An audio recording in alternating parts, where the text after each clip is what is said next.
Welcome to Vidhi again. So हम continue करने वाले थे गुस्टाफ्सन मेथड पे, जो कि टीथ में आइडेंटिफिकेशन के लिए यूज होता है। गुस्टाफ्सन मेथड जो है, the age estimation of adult over 21 year, 21 साल से बड़ा कोई लड़का है, उसके लिए एज एस्टिमेशन की हम बात कर रहे हैं, depends on physiologic age changes in each of the dental tissues के अंदर जो चेंजेस हो रहे हैं उसके according.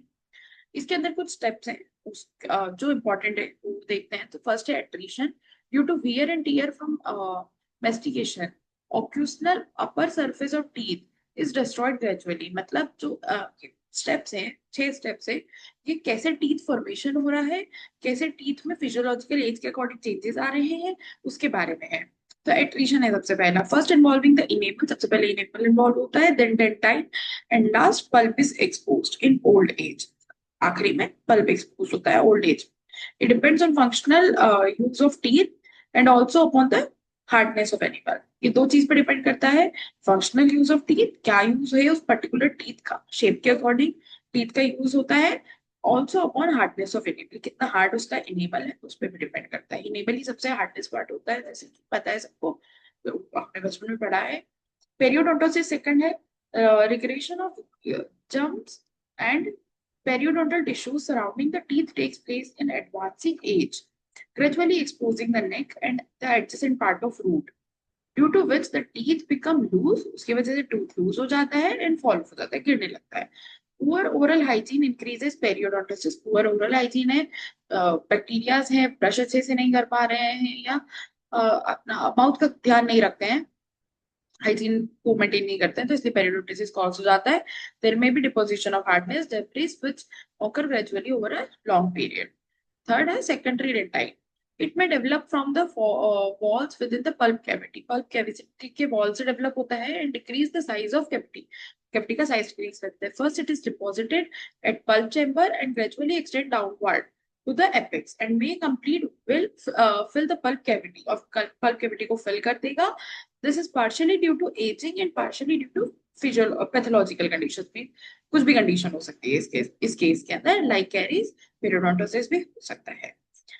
Fourth is cementum apposition. The cementum increases in thickness particularly due to change in uh, the tooth position. Tooth की position change होती है तो सीमेंट की thickness भी change हो रही है, especially near end of the root. Root के एंड में स्पेशली हम बात कर रहे हैं, हमने जैसा पढ़ा था कि रूट साइड में हमारा सीमेंटम वाला पार्ट होता है और जो क्राउन वाला पार्ट होता है रिनेबल वाला पार्ट होता है। जब भी हम सीमेंटम वाली बात कर रहे हैं इसके अंदर, secondary cementum is slowly and continuously deposited through out life, slowly process है एंड फॉर्म्स इंक्रीमेंटल लाइन। जो इंक्रीमेंटल लाइन है एज आइडेंटिफिकेशन की, तो सीमेंटम पे आपको देखने को मिलेगी। इंक्रीमेंटल लाइन बहुत इंपॉर्टेंट पार्ट होता है के अंदर, जो कि हम एज आइडेंटिफिकेशन के लिए यूज करते हैं। Incremental lines appear as cross striations on the enamel of teeth due to cementum position and through to represent daily increments of growth। Daily जो भी इंक्रीमेंट्स हो रहे हैं ग्रोथ के, उस अकॉर्डिंग हमको इंक्रीमेंटल लाइंस पे देखने को मिलता है। They can be seen on histological section. The age can be calculated by counting the number of lines from neonatal lines onwards. Neonatal lines हमको दिख जाएगी उसके अंदर, उसके बाद जो है हम सारी लाइंस को काउंट कर सकते हैं, उस अकॉर्डिंग हम एज को डिफाइन कर सकते हैं। This is mainly applicable to infants पे ही एप्लीकेबल होता है।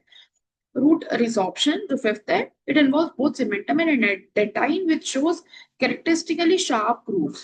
Characteristically sharp show करता है। Absorption of root starts first at the apex and extends upward. It usually occurs in late age. It may be due to pathological processes। Transparency of root is the last one, that is sixth. It is not seen until about 30 years of age। 30 साल की as तक तो transparency of root आपको नहीं दिखता है। नाम से समझ में आ रहा है ट्रांसपेरेंसी मतलब क्या है, कि जो भी आपका टीथ है, टूथ है, वो धीरे धीरे करके डिस्ट्रॉय हो रहा है, एज हो गई है उसकी।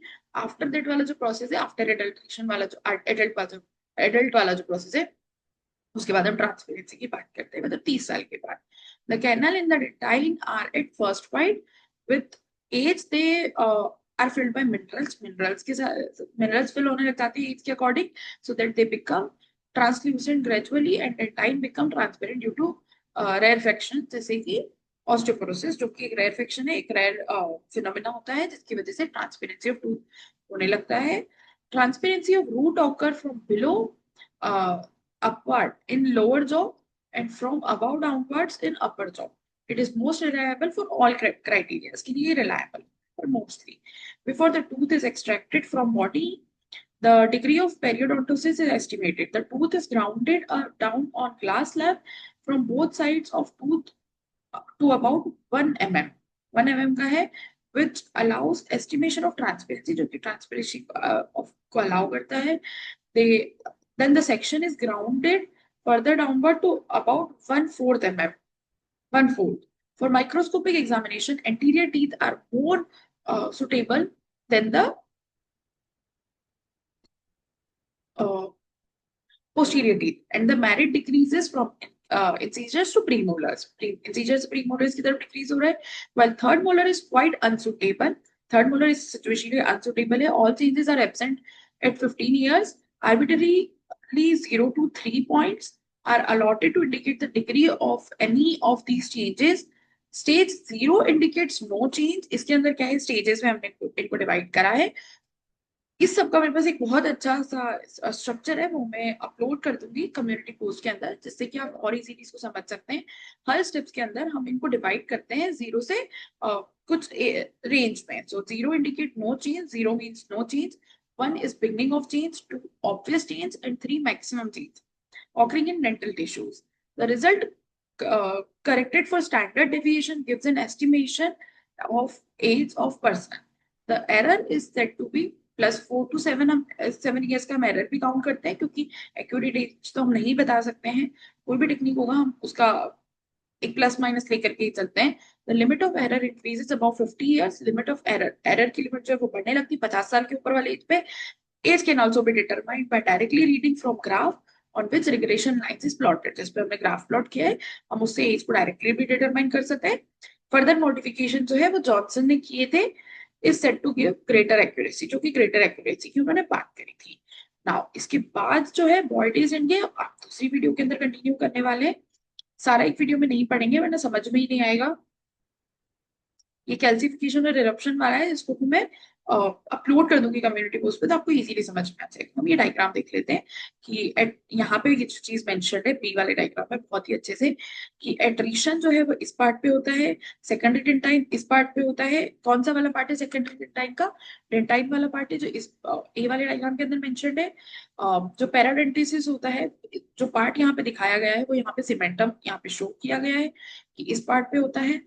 देन सीमेंटम ऑपोजिशन, सीमेंटम यहाँ पे शो किया है. ट्रांसपेरेंसी ऑफ रूट इस पार्ट पे होगा, जो यहाँ पर ट्रांसपेरेंसी रूट वाला पार्ट है यहाँ पर, और रूट रिसॉर्प्शन जो है वो लास्ट वाले पार्ट पे होगा.